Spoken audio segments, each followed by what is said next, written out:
Welcome to the Ecomm Breakthrough Podcast. Are you ready to unlock the full potential and growth in your business? You've already crossed 7 figures in sales, but the challenge is knowing how to take your business to the next level. Join Josh Hadley, an 8-figure Ecomm business owner and investor, as he interviews highly successful business owners. Get ready, because you're going to learn specific actions you can take today to help your business reach its full potential and leave a lasting impact on the world. Welcome to the Ecomm Breakthrough Podcast. I'm your host, Josh Hadley, where I interview the top business leaders in e-commerce. Past guests include Adam Heiss, Kevin King, and Michael E. Gerber, the author of The E-Myth. Today, I'm speaking with Dan Ashburn, the co-founder of Titan Network, and we're going to be talking a lot about how to scale profitably on Amazon in 2024. This episode is brought to you by Ecomm Breakthrough Consulting, where I help 7-figure companies grow to 8 figures and beyond.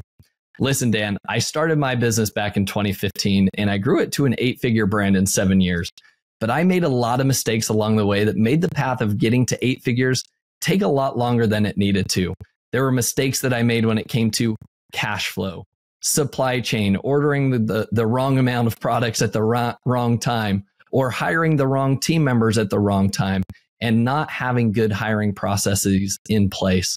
So to our listeners, those of you who have hit similar challenges, what I wish I would have had is a mentor to help me overcome those stumbling blocks a little bit quicker, and I would have been able to get to those 8 figures faster. So for those of you hitting those similar obstacles, go to ecommbreakthrough.com. That's Ecomm with 2 M's to learn more. And as a special bonus to my podcast listeners, this month I'm giving away one $10,000 comprehensive business strategy audit session at no cost. All you need to do is email me at josh@ecommbreakthrough.com, and in your subject line, say strategy audit, and then tell me why I should choose you and your brand to work with for this month. But today, I am super excited to introduce you all to Dan Ashburn. Dan is an industry-leading Amazon entrepreneur with a team that delivers 9 figures in annual sales.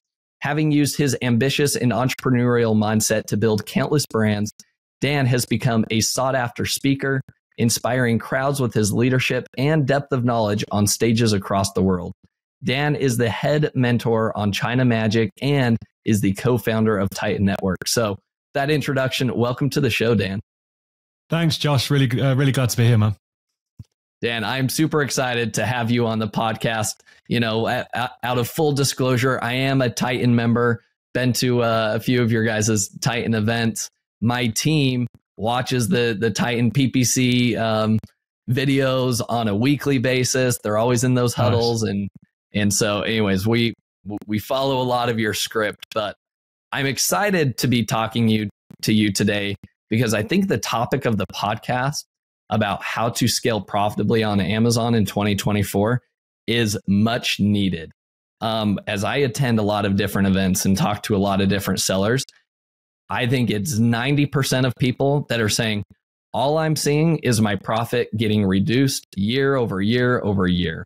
And even if my sales are increasing, my top line might be growing, my net profit margin is shrinking. Amazon fees keep going up. PPC costs keep going up. The competitors are only increasing. So Dan, I know this has been a subject on your mind and on Titan's mind recently. And I would love to hear, kind of what your thoughts are in terms of how can brands scale successfully and profitably in 2024? Yeah, for sure. So I think what it comes down to, Josh, is really understanding where we're at as an industry, where the platform's matured to, and where the kind of macro factors are at that are all putting pressure on this system. If you really think about it, there's only a few core components here. We've got product, we've got the logistics, we've got the platform fees, we've got paid advertising, and then you've got your content that's kind of underpinning that. And within that, you've also got a market that's dictating the price. So when you take all of those different variables and understand that to get this right, you have to get each one of those cogs turning in the same direction, giving enough breathing space to the next cog so that at the end of the day, once you've spent money on advertising, to acquire a new customer, there's profit left at the end of the day. That's really the game. And as we've kind of matured on the platform, like you mentioned, Amazon PPC costs increasing, Amazon fees going up year on year, price suppression in the categories through more competition entering at a category level, sellers really have to get more sophisticated. It's gone from being what was kind of an amateur sport a few years ago to really being kind of like precision sport. And you have to kind of be like an Olympic athlete to compete on Amazon in today's world. But providing that you've got a system and you understand the broad picture of what it is you're trying to achieve, and then design a plan and strategies that all cohesively work together to deliver that, it still is hands down the best business there is that you can start with really insignificant capital and generate significant revenue, as you've mentioned here at the start of the episode. Yeah, I love that. Now, Dan, I'm curious to hear kind of your response to this question. A seven-figure seller, right, may stumble onto a seven-figure business just on their own, right? They maybe have a couple VAs themselves, but they're doing over $1 million in revenue on Amazon. But now they're seeing things are getting a lot more difficult. Margin compression, everything. They don't necessarily have the team, and they're starting to feel like they're being stretched too thin. What would your response be to a seller in that situation in terms of, you've got FBA fees to focus on, you got product costs, you've got PPC, the list goes on and on. Where should brands focus on first if they do want to try to scale to that 8 figures and beyond? So we help a lot of sellers in this scenario that come into Titan, and effectively what they've got is $1 million product. They don't have $1 million business. And what I mean by that is they've got to that $1 million revenue mark, maybe on 2 or 3 SKUs. They've probably been doing it for some time. So those products are fairly me too. There's little innovation there. They look like the rest of the market. And they've got there just on pure grit with those products. And what we always do when kind of coaching these sellers to scale is actually they need to take a step back. They need to go back in their business to establish the correct foundations so that then they can take 10 steps forward. And step one of that is having a proven system to follow and implement that is predictable, repeatable, and consistently generates the result that you want to achieve. Once you've adopted that system and you're not just reacting to the platform or chasing shiny objects or throwing random tactics that you've picked up on YouTube or a Facebook group and expecting, it's kind of like trying to build a Ferrari with loads of different car engine parts and then expecting the Ferrari to run. But once you've kind of got all your parts together and you've got that blueprint, then it's identifying, right, who do I need to hire first? When do I need to hire them? What's the onboarding process? And what does that org chart need to look like that allows me to play my strengths whilst removing me out of my weaknesses and ultimately get that kind of production line in place to then begin scaling? The sellers that I see fail at this, Josh, are the ones that kind of forget that a business requires systems and processes and predictability. Like growth should be boring. It should be predictable. And they push ahead and effectively hit what I call a scaling wall, which is typically around kind of 5 million-ish a year. And it doesn't matter how much team or cash they throw at it. They find that it's a diminishing return and that kind of decline sets in because they haven't taken the time to establish a business and not a set of products. Interesting. I like that. So you talk about creating a system, a repeatable process that you can use to find products, get them launched, and also creating a cohesive brand, I assume. You talked about building out your team. As you coach and you mentor other Amazon sellers, what are some of the first critical hires that you encourage them to make in order to start implementing a process or system like you talked about? Yeah, sure. So inside of Titan, we have something called our team building framework, which we as Titan, we're at 200 team members now. Around 150 of them are operating on the Amazon platform. And what we've done is through our journey of kind of scaling through the different stages of growth and size of business, we've documented all that down into a complete framework for doing this. So depending on where you're at in the business and depending how big your business is, how much revenue, profit, et cetera, you're generating, and also your strengths as the leader and the CEO of that business determines kind of that first hire you're going to make. Now, typically that's going to be more of a general manager type hire. Sellers typically start with a VA for this position that's taking care of those day-to-day repeatable tasks that don't require too much critical thinking. They're just automated, repeatable activities that need to take place. And the goal here is that you're buying back your time. You're freeing up your time to be the critical thinker, to then work on the innovation, which is where the growth happens. So that kind of general VA is a good starting point. And then from there, depending on the objective for the business, depending on the category, the product set, there are different org charts that you can kind of pursue from there onwards. Awesome. Yeah, it makes a lot of sense. And one thing that I've, talked to other sellers about is really, it comes down to identifying what your strengths are. What is it that's unique that you bring to the business? And then trying to get everything else that you're doing off your plate, right? If you love PPC and you feel like that's one of your core strengths, then that's great. Double down on it. But if it's not, then what you should be looking for is, trying to find the right hire or the right partner, whether it's agencies or not, to be able to take some of that off your hands.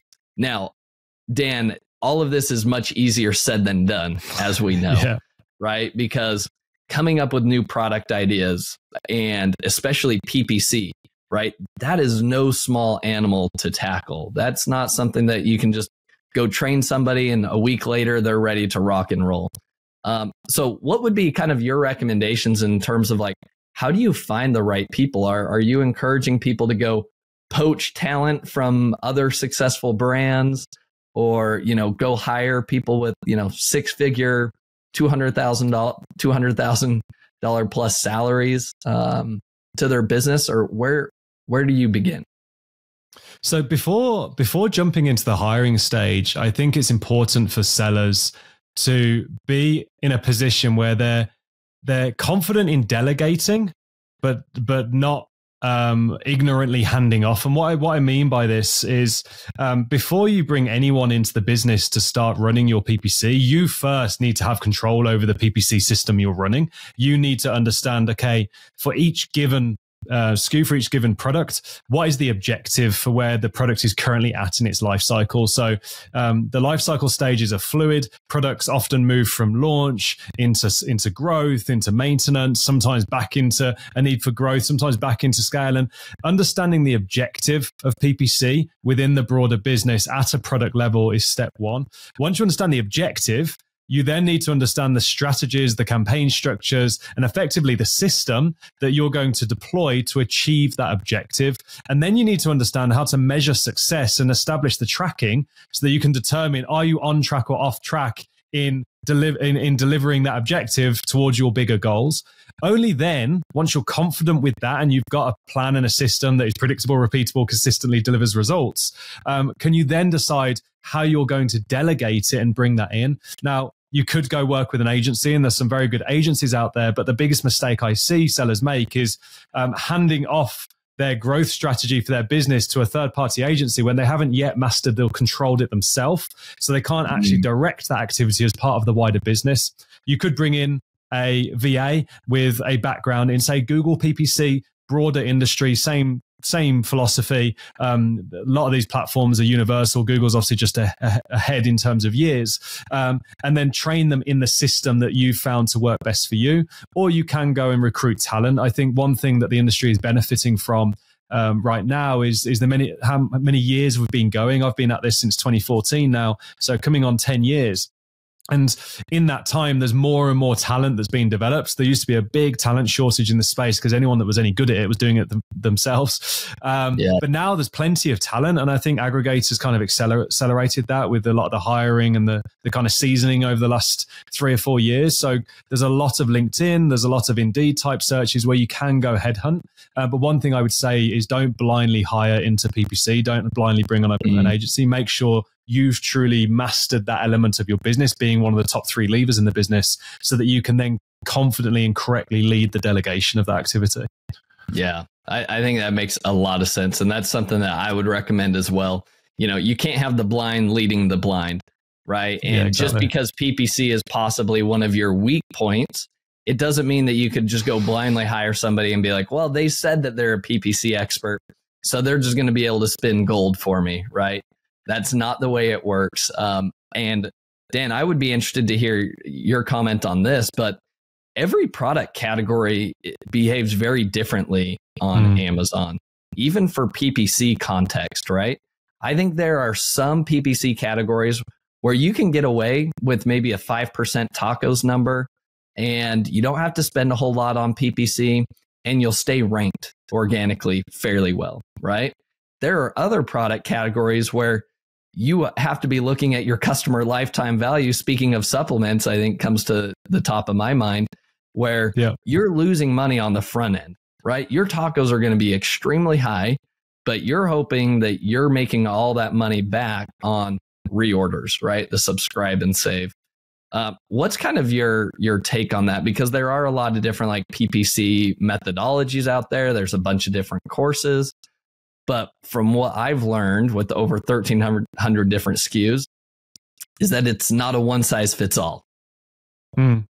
So I think the way we have to categorize this is understanding kind of a universal framework that's not category or platform specific, but more strategically driven. And what I mean by that is, even if you're not a numbers person and you hate the numbers, there is a difference between understanding strategically the objective of PPC in your business to tactically knowing how to execute and achieve that objective. You can hire in the tactics, but you have to be in control of the strategy.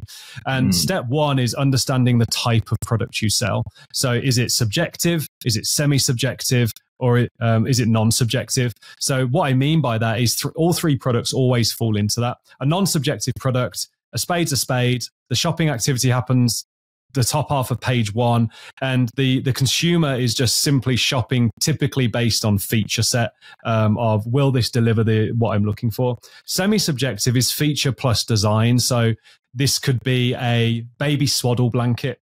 The feature is that the product is a swaddle blanket. The feature is I want it to comfortably and safely hold my baby. But the semi-subjective nature of that is the pattern, the material, the design element that's being built into that. And that opens up a whole range of avatars or ideal clients that could be buying that. Then you've got the completely subjective products, which are like home decor for men.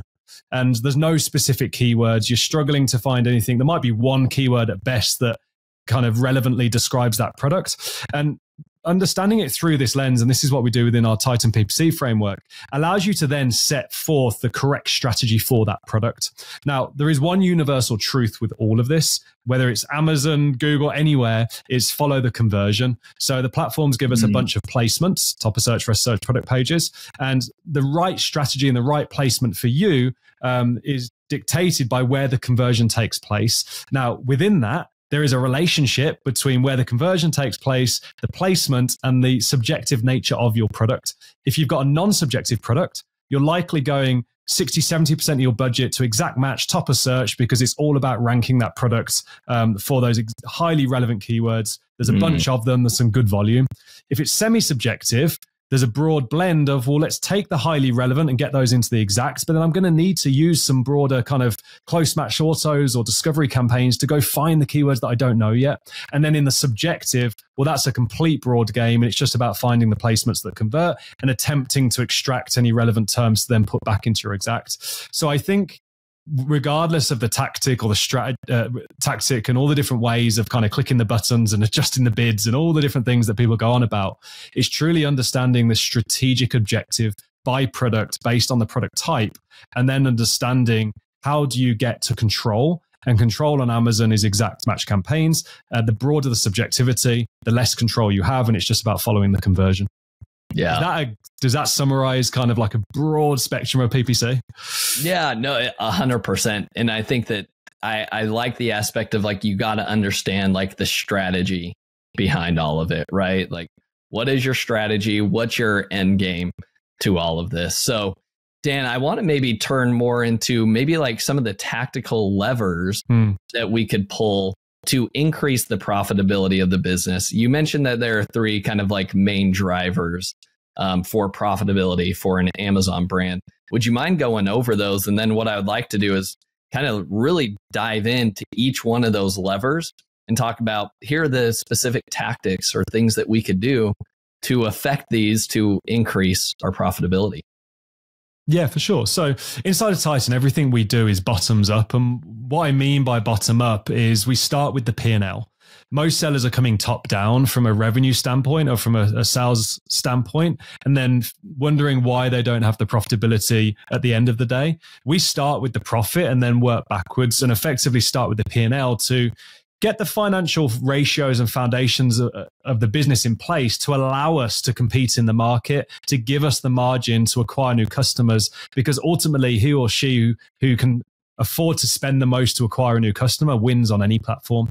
And these three kind of lines within your P&L that we reference in Tyson are called contribution margin. So contribution margin 1, contribution margin 2, and contribution margin 3. Now, most sellers will be very familiar with contribution margin 3, which is your margin after ad spend. Contribution margin 2 is your margin before ad spend, and then contribution margin 1 is your after your COGS and your landed cost. So by focusing on these three levers within the business and on the P&L, we can take a bottoms up approach to impacting that CM3 level, which gives us more breathing space to compete. So and the reason that kind of historically you'll hear people saying, well, tacos should be around 10%. No, tacos should be a third of whatever your margin is as a rough ratio. The more margin we can create, then the more contribution margin at the bottom of that stack we're going to have. So this starts, if you think first principle thinking, this starts with the product. How can I make it more cost effective? How can I reduce the packaging size? How can I pull these levers to give me the highest CM1, which is after my landed cost potential? Because whatever I do at CM1 affects CM2 and affects CM3. Then when I get into Amazon and I pay all Amazon's fees and the cost of fulfillment there, how can I, again, optimize size? How can I drive efficiency in my Amazon fees to give me more CM2, to then be spending on advertising to affect that bottom line? So taking this kind of waterfall effect down the P&L, we end up with products with margins more like 45% or 40%, which allows me to spend that extra few percent more on my tacos profitably than my next competitor, who's only taking that top-down approach and has got a 15% margin and trying to spend 10% on advertising.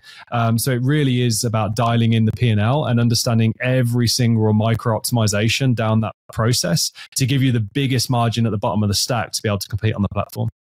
Yeah, no, I love that. So it sounds like you've got kind of like your COGS, right? So how do you get more efficient with the cost of your product is number one. Then number two, you've got your FBA fees, right? That you could really focus on. And then third, you've got kind of like your advertising costs that you could have a control over.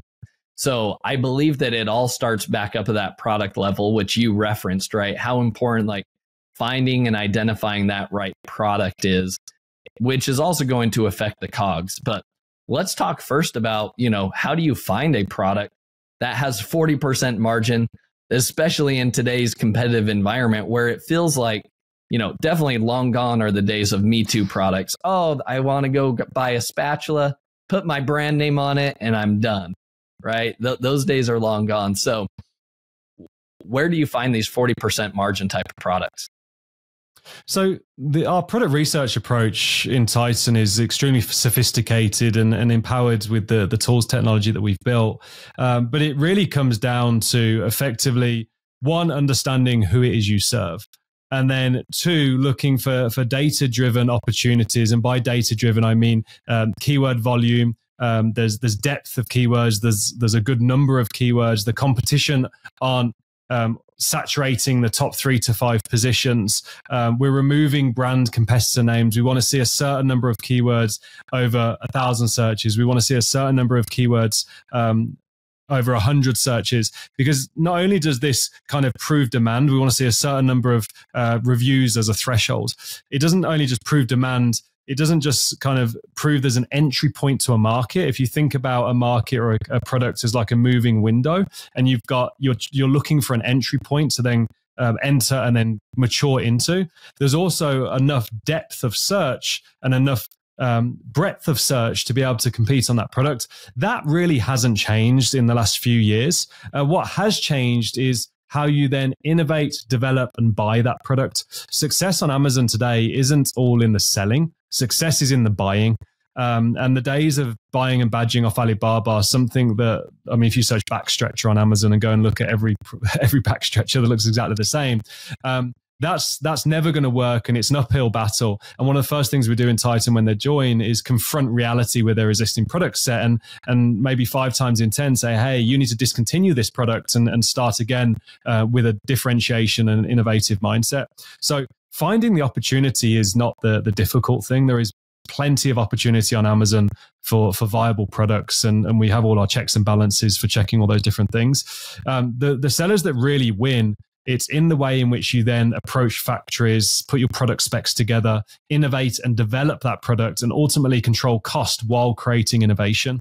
You get those 2 things right, and you are unstoppable in the market. And ultimately, you get the product right, and everything else takes care of itself. It really, truly is the one thing that makes everything else easier or unnecessary. So to answer the question directly, I think for sellers to kind of find these products, and just to set scope on this, we've launched around 200, and I say around, it's updating daily, but we've launched 231 products this year. 100 of them are in our fully owned brands. The other 100 and something are in our partner brands. We've currently got 255 parent SKUs in development. And the update this morning from my lead on this, Matt, was 520, I think it was, 520 something SKUs total, including variations. We have built this machine. The research is in having that predictable, repeatable, consistent system for identifying opportunity and then taking them over into that buying process. So it's all in the buying. I love that. And I think that also goes back to your China magic that you're a mentor on, right? And what you're saying is that long gone are the days of just going to Alibaba, seeing that there's a back scratcher, massage or whatever, and just buying whatever you see there. Are you saying that it's one of the core strengths and advantages is going and actually meeting and partnering with a manufacturer, and that's how you're going to be able to survive and scale profitably moving forward?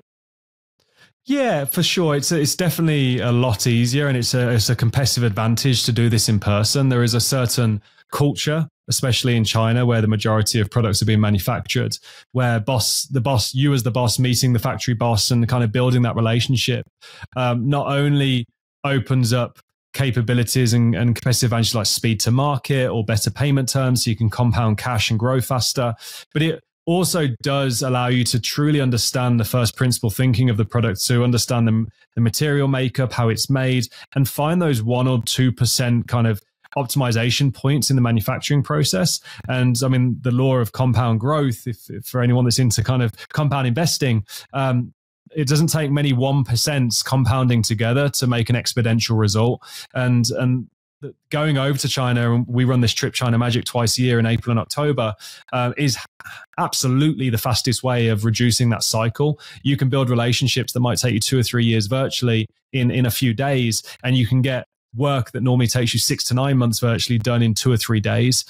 So going to China is definitely a competitive advantage. But even if you're not going to China, it's really kind of taking the time, slowing down to speed up, and really understanding that kind of innovation point of the product and releasing a truly unique, differentiated product that visually stands out in the market. That's the goal. Yeah, I like that. And I think that kind of leads us into number 2, which is the FBA fees. And I think if you're working hand in hand with your manufacturer, right, and you have a good line of communication with them, you're brainstorming with them, you know, Amazon's already laid out all of their dimension requirements, the weight requirements for all their different FBA tiers. How much time and effort do you put into, you know, when it comes to creating a product? Do you kind of model the product off of being able to fit within the small standardized tier versus large standard size, so you don't get pushed into the oversized product category or anything like that? Yeah, well, I mean, we're definitely optimizing to the market. So if all of our competitors are in a certain category, we'll definitely see if there's a way of kind of moving down a category. It's not always possible. We definitely won't, and we'll put hard limits in place to ensure that we don't make the mistake of going into the category above, so that we're kind of failing from the offset on fees. So like repackaging the product into smaller packaging to reduce the size tier, or the dimensional weight of the product is something we're definitely really, really focused on. We're also, every month for our existing products, we run a fee preview report every single month to verify that we're not being overcharged. And we submit a seller central support case as needed every single month. That's something I see sellers kind of forgetting, and then realizing maybe a year later that they could have saved 2 or 3%. If all they'd done is just kind of kept Amazon in check on their fees. And then we're also kind of looking for where else in that kind of CM2 layer that we call it, the logistics layer, such as, are we storing excess inventory at our factory for free and then paying for it when it ships versus shipping it all into a 3PL and paying the storage fees? Can we prep our shipments in China for free, regardless of the final destination? We're always looking for these kind of cost-saving initiatives within that kind of CM2 layer, because like I said, anything we do at CM1 in COGS, anything we do at CM2 in the kind of logistics and the last mile, all roll down into our ability to kind of spend on advertising, but also kind of make that profit. Yeah. I think you touched on a really, really important aspect here, and that is, again, going back to having a good partnership with your manufacturer can be a game changer for your business, not only in new product development, but in terms of being able to reduce some of your 3PL costs, just overall, prep fees to get something over to Amazon. If you can create a type of relationship with your manufacturer where you could order 10,000 units, they only ship 5,000 to you now, and then they will store the other 5,000 units for you. And then you could take delivery of them 2, 3, 4 months from now. Imagine being able to save on the cost of the product up front, right? And then not having to ideally pay for any 3PL fees to warehouse that inventory, and then being able to ship it straight to Amazon. So I think that, again, lends back to there's so much value to creating a good positive relationship with the manufacturer that it truly can be not only a competitive advantage, I would argue it is going to be what's required in order to stay relevant on Amazon over the next decade.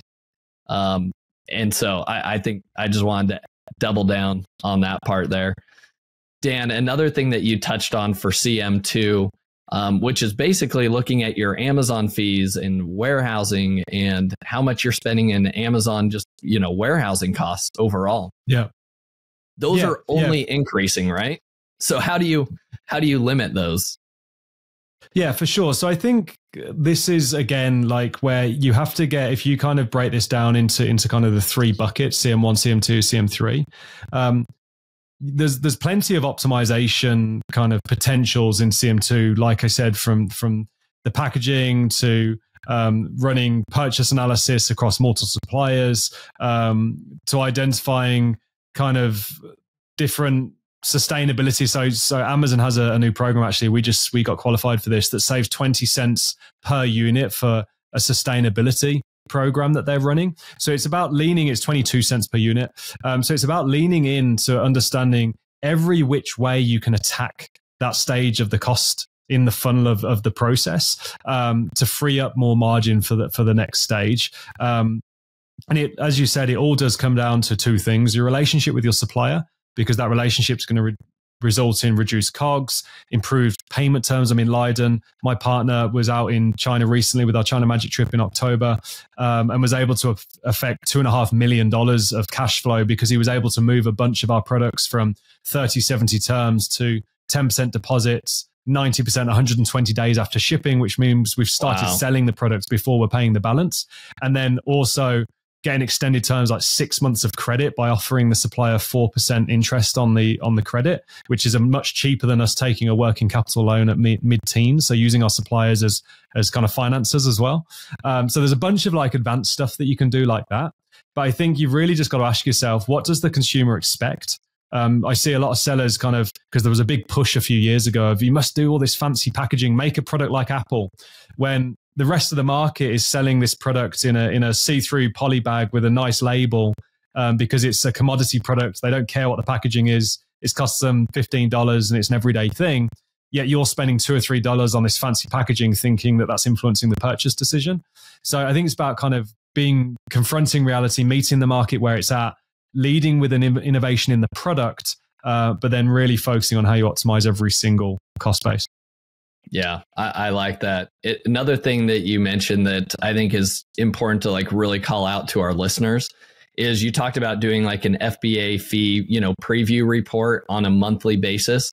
Basically, Amazon, and we've seen this a lot with our products, Amazon randomly will kind of inaccurately measure a product or inaccurately weigh it, right? And so overnight, you could be, all of a sudden you're in small standard size and then you have to shift to large standard size or even oversized for no reason, right? And so it is important that if you're not actively watching that, that can be where you're actually leaking a lot of profit margin just because nobody's paying attention to it. And Amazon's not going to tell you. You don't get an email saying, hey, do you want to come check this or do you want to fight this remeasurement? No, like Amazon just makes the change. And if you're not staying on top of it, you're going to lose that profit margin.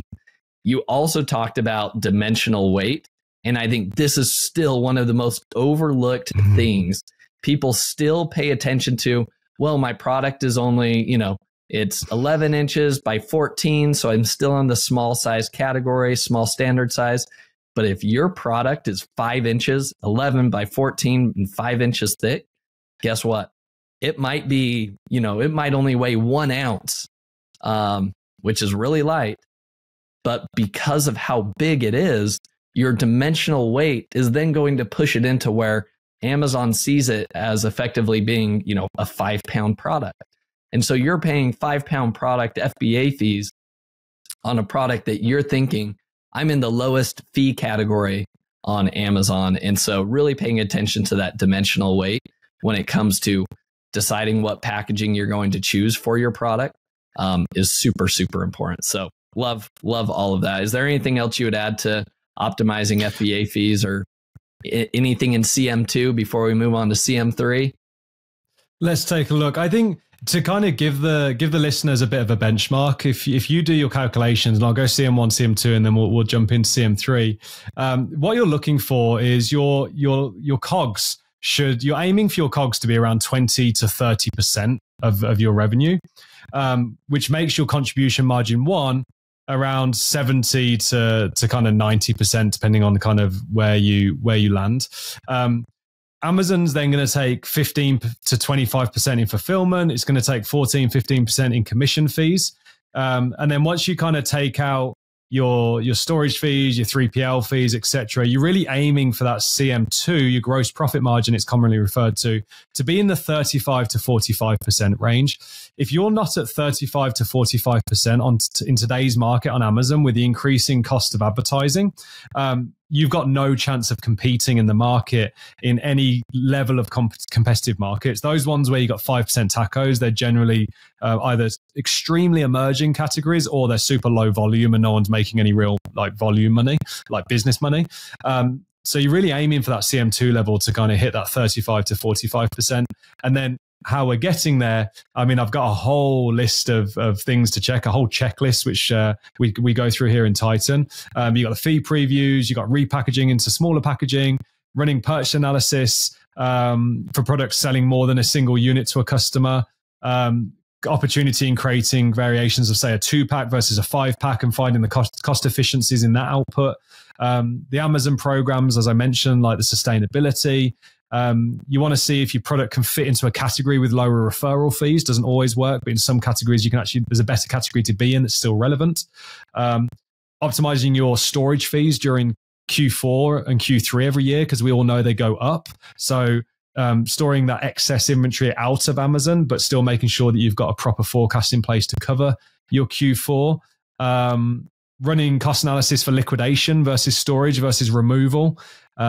Creating sales and promotions to increase sell-through rates. Like there's a whole list of tactical actions that you can take to affect CM2. And we've got something called the growth menu that we often give out that kind of give this whole list. But there's people always jump to kind of my packaging, my size. There are 30 or 40 ways that you can do this. I love that. Fantastic. Those are some great ideas.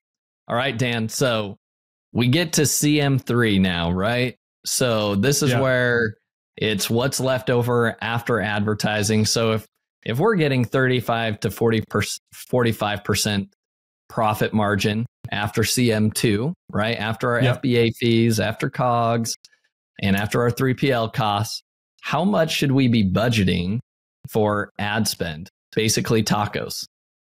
Yeah, for sure. So the general rule of thumb here is a third of CM2. So if you're the reason kind of the 10 and 30, so 10% tacos, 30% ACOS has been thrown around for so many years, is typically, historically, that's where you would land, is around a 30% gross margin, contribution margin to CM2. And then you'd spend around a third of that on advertising at 10%. Now, with the cost of advertising increasing, this is why CM1 and CM2 have become ever so important, because 10% tacos today, you need to be in a mature position with a maturity on reviews. Your PPC and organic sales ratio needs to be heavy into the organics. You want to see your PPC sales kind of less than 40%, 30%. You need to be a market leader, and your organic kind of velocity is propping up your overall sales, and therefore you're hitting that 10%. Very rarely in kind of those mid competition and above categories do you see 10% unless a SKU's been around a good 18 months, 2 years, and has achieved that level of maturity. I often talk about this like climbing Everest. You don't go from base camp to the peak of Everest in one move. You have to go from base camp to camp one, take a rest, gain some more experience, get a breath. That in Amazon terms, that's gain reviews, dial your conversioning, cut out your wasted ad spend in your PPC, focus in on the converting terms, figure out those placements, bid appropriately. Once you've stabilized and you've got your breath, you're then going to go to the next base camp. And eventually, over about 18 months, you're eventually going to hit the peak of Everest. And that's what it means to kind of really own a category. And so that 35 to 45% CM2 level, you're spending around a third of that on advertising, which is, if you've got 35%, you're in that kind of like 12.5 to 15%-ish range on your tacos. Makes a lot of sense. What do you recommend then? I mean, it's like, I like the analogy of climbing Everest, but I think we've heard people getting close to 20% tacos when their ideal should be 12 to 15%, or heaven forbid, even 25, 30% tacos. So what happens? Because that's all we continue to hear. PPC costs and bids are only going up. What are your recommendations to try to shave off a few points of savings there, while also knowing that, it's a delicate balance, right? If you turn off your ads, you could be profitable real quick overnight, and it may look good, but a month or two from now, you'll start to lose your organic rankings and the wheels start to fall off. So it's a delicate balance. How do you approach it? So it really comes back to what I kind of started out saying, and it's understanding what is the objective of the PPC campaigns for the target product, for the life cycle stage it's in. And what I mean by that is, often it's not an on-off switch. You're not turning off PPC to create profit, but just like an overgrown garden, what does a gardener do to get control of an overgrown garden? They prune and they chop it, they cut it back.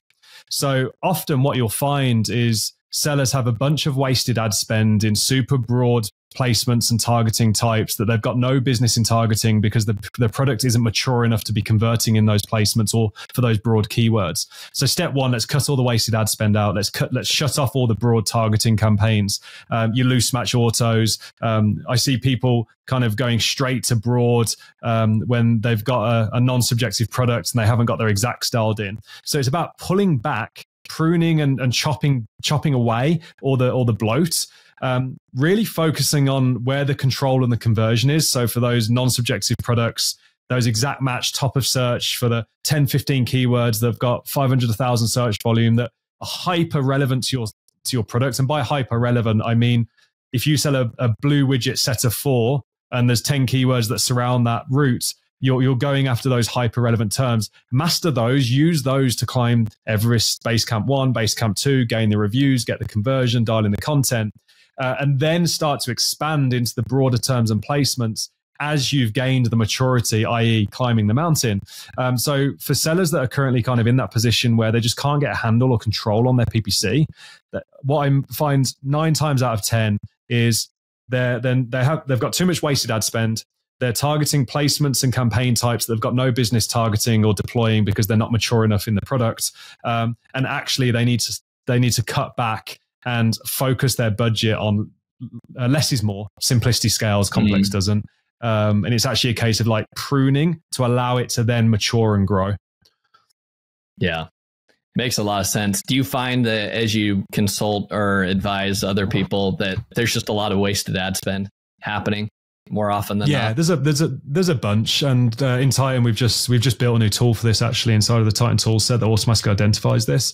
But I think the problem is I say you kind of hear me here talking about wasted ad spend. Again, it comes back to determining objective for the product, strategy for the product. Yeah. What is wasted ad spend? And 9 times out of 10, like I've said, it's those broad placements, those broad campaign types, those broad targeting types, those broad keywords that sellers are attempting to convert on when they've got no business targeting them because they're not mature enough in the SKU. Yeah, makes a lot of sense.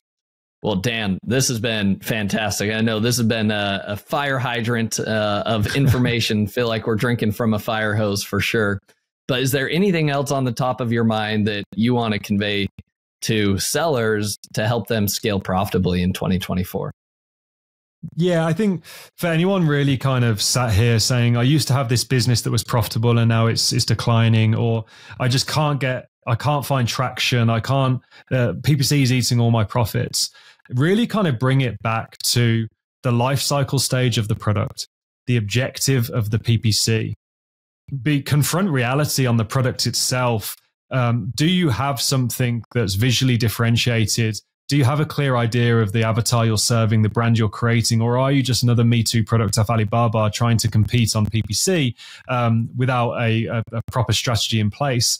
And then also look at the market. And if you're in a real shallow market and there's thousands of products competing on one keyword and it's non-subjective, that's just a race to the bottom on price. So I think it's about taking a step back, auditing your current position, understanding the health of each SKU, the objective of where it's at in its life cycle, and then putting a plan in place at a SKU level to start regaining that traction and generating profit. Often sellers think about profit as this all-encompassing kind of business, when actually the work's done at the product level, and it's done product by product, block by block, and then also understanding when to stop. When do you need to cut away a product from your catalog because it's cannibalizing the overall profitability of the business and it doesn't have those things in place? And this is everything that we teach inside of Titan and have systems to deploy. I love that. Dan, this has been amazing. As we wrap up this episode, I love to leave our audience with 3 actionable takeaways from every episode. So here are the 3 actionable takeaways that I noted. Dan, you let me know if you think I'm missing something here. But number 1 starts with contribution margin number 1 that we talked about, which is identifying a unique product, right? This comes into not just sourcing a Me Too product off of Alibaba. You need to do a little bit of product differentiation here. This is where the majority of your profit is going to be made. It's in the buying of the product, not the selling of the product. And so when you buy a uniquely designed or uniquely differentiated product, this is what's going to help you be a lot more profitable in the entire product category. And to echo onto that sentiment would be establishing a solid relationship with a manufacturer that A, can help you brainstorm ideas for your product, and then B, they are going to be the ones that are going to have a direct impact to your contribution margin number 2, which is going to be your FBA fees, your warehousing fees, and all of those things. Payment terms is what we talked about. So if you don't have a really good relationship with your manufacturer, action item number 1, go create a really good relationship with your manufacturer. Action item number 2, you should be focused with kind of like, you need to have hawk eyes on all of the fees that you are being charged on Amazon. Even if you're not a numbers person, there are a lot of different tools. We had Gatita on the podcast previously. There are a number of different tools that you can use to make sure, am I getting reimbursed for inventory that's getting lost or damaged at FBA? Am I also being charged the correct FBA fulfillment fee for my products? Is there an opportunity to reduce my packaging? Am I looking at the dimensional weight of my product? What's my 3PL cost? The list goes on, as Dan mentioned there. So if that is not an active focus for anybody on your team, I promise you, you can find a lot of profit margin and clean up basically and gain a couple extra points of profit margin for your business just by paying attention to those. And final, last but not least, action item number 3 is PPC spend. As Dan mentioned numerous times here, it all goes back to your overall strategy that you have, right? And understanding where are you in the maturity of that product. Is there clear differentiation, or are you just competing as another Me Too product? And understanding what type of bids that you need to have, what type of campaigns, and where you should be investing most of your ad spend all goes back to what's the purpose for the product and the relevancy to the product. So there's a lot to go back, rewind on here. And then last but not least, don't forget about wasted ad spend. But again, that wasted ad spend only helps if you know the overall strategy. So Dan, is there anything else that I skipped over?